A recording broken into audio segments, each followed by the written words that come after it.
Hi and welcome. So glad you're here. I know that time is of the essence, so I want to dive right in to first acknowledge the work that you've already done. You're spread thin. You've probably read the books. You may have even tried a therapist for yourself, for your teen. And the thing is that the challenge is still there and progress is inconsistent.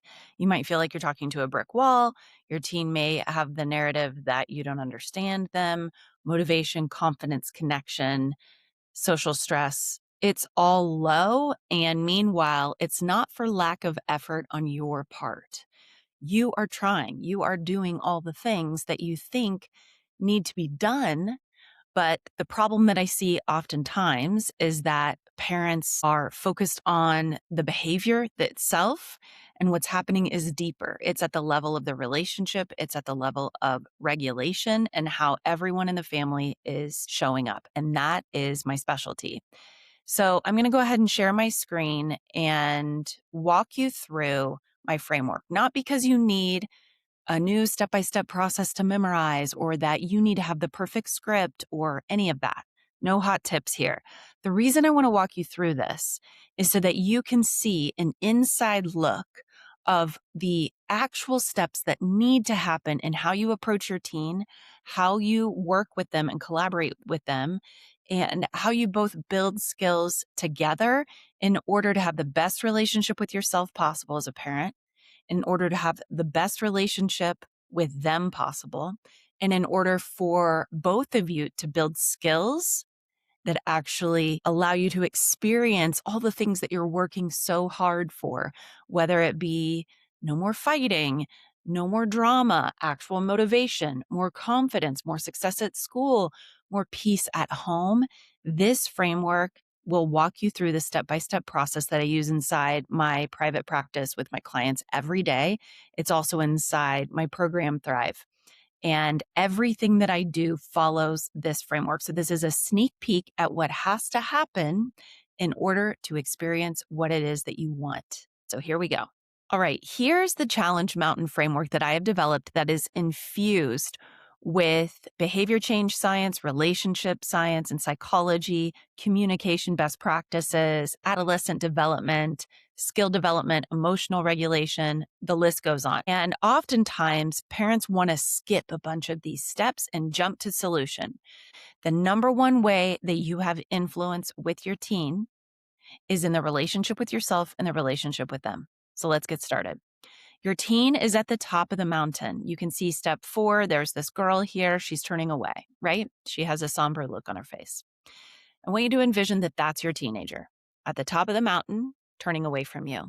You are in the bottom left corner of the mountain, and you're going to begin the climb. You can see they're struggling at the top, and you have to scale the mountain, meet them where they are in order to guide them down and return to a new normal, return to balance.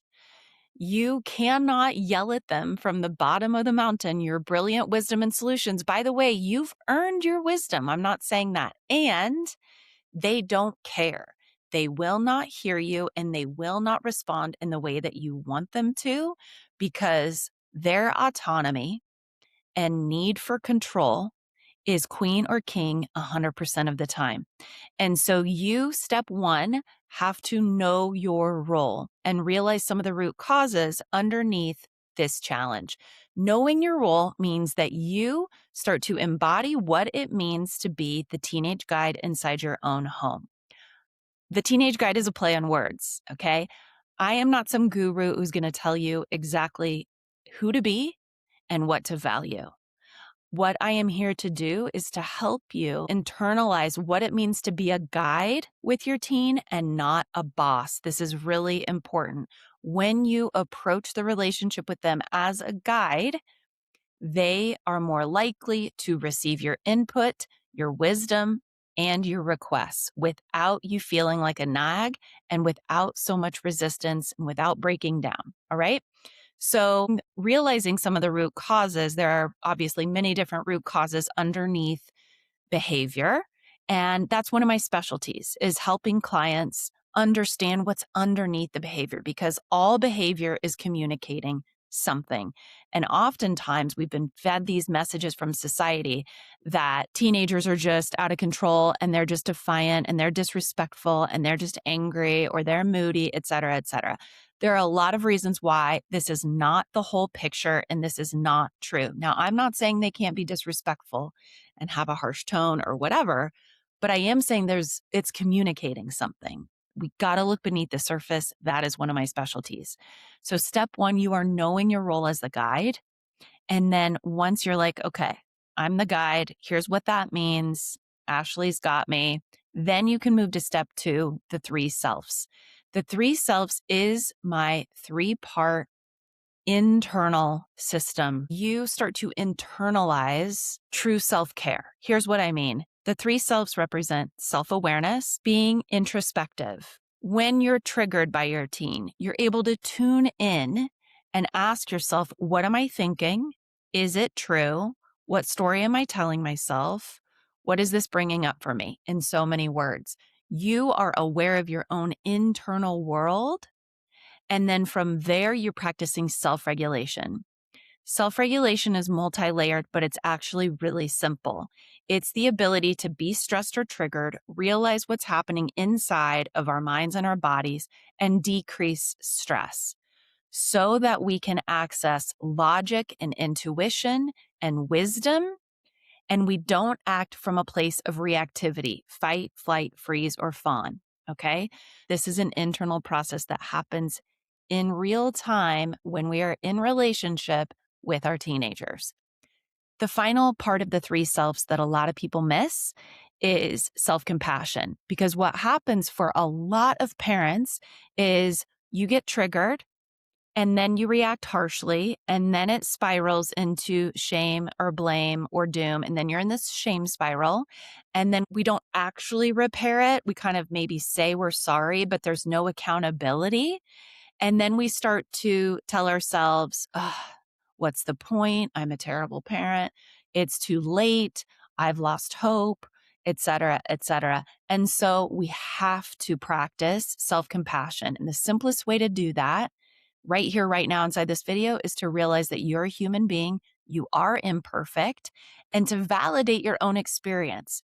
If they trigger you and that brings up fear, and you start telling yourself, like, they're going to end up on the streets, they're going to end up doomed, there's no future, our relationship, I'm trying so hard, you feel resentful, you're validating. It's natural. I feel that way because I love them so much.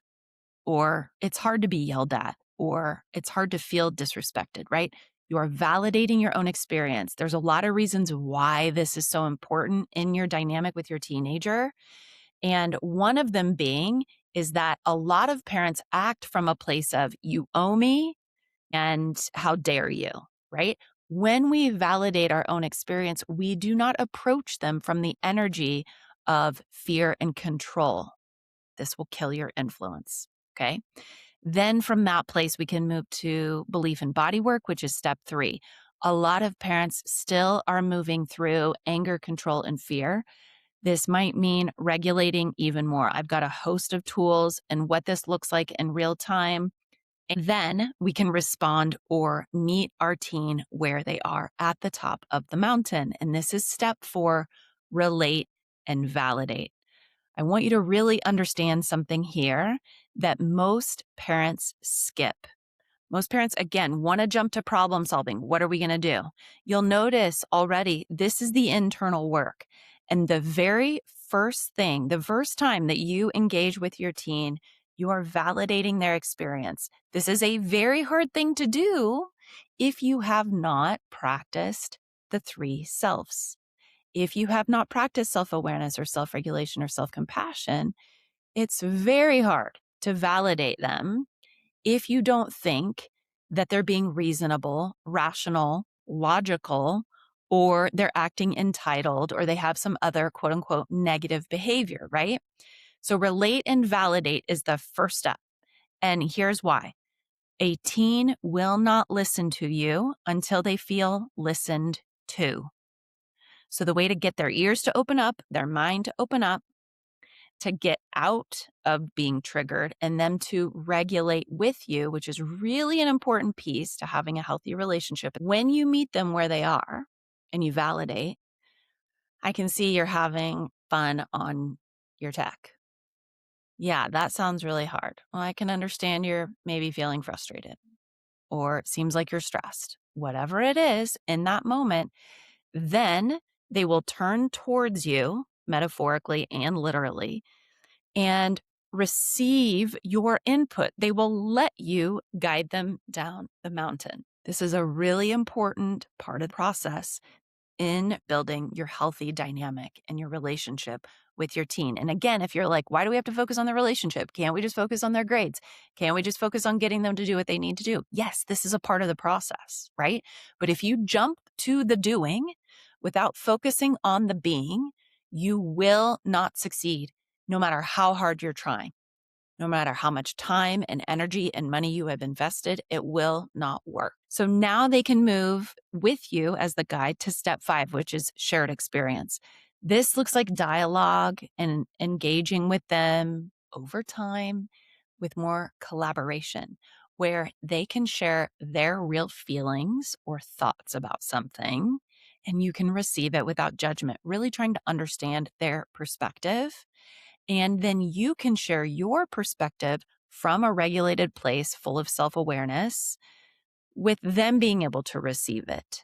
And from this place, you can move to systems and tools for skill building, step 6. This is really important. The 2 major areas that can solve any challenge are relationships and skills. And once we can start to see, oh, we've got to strengthen a relationship, and then these are the skills we need to build in order to solve the challenge, it doesn't become so complicated. It's pretty simple at that point once we've got the dynamic that fosters skill building in place. Then we can access the tools. A lot of parents, I would say the majority, this is where they get trapped because they're like, again, just tell me what to do to build the skill, but the relationship isn't there, right? So this is really important. I help clients walk through this step by step in order to build skills in a way that is fused with habit formations and relationship science and behavior change. Then we move to step 7, which is planning and maintaining. I like to call this making manifestation real. How do we do that?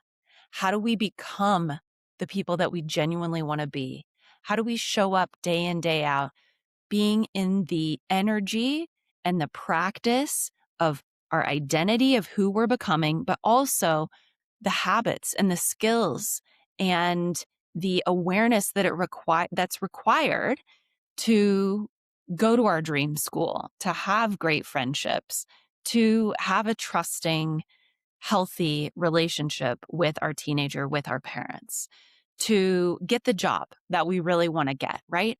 It's all about now we're embodying it from a new point A, right? This is what I call return to balance.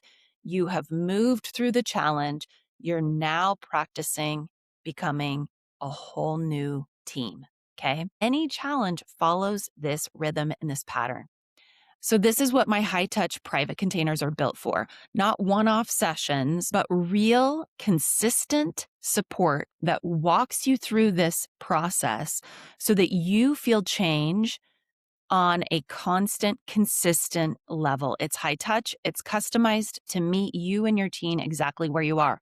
Some months it might be you needing more support than them, or a combination of the two, or them more support than you. Because we want to shift patterns at the root, not just on the surface. It will not last. So if you're at the point where you're ready for real change, not someday in the future, but right now, the next step is to book a call with me. We'll look at what's happening in your specific situation, and I'll help you get clear on exactly where things are getting stuck and whether working together is going to be a right fit for me and for you. I love supporting families in this way.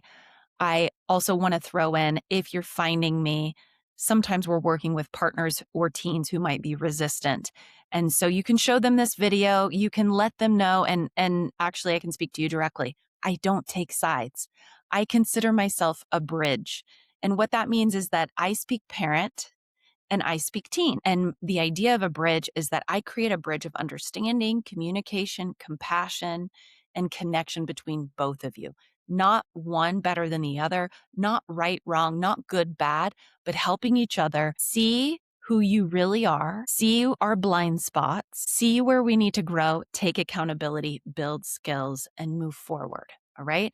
So that for the long haul, your relationship foundation is so solid that I like to tell parents your teens genuinely want to spend the holidays with you when they are grown adults. So if this sounds like something that you're ready to take the leap on, schedule a call with me, and I can't wait to talk to you.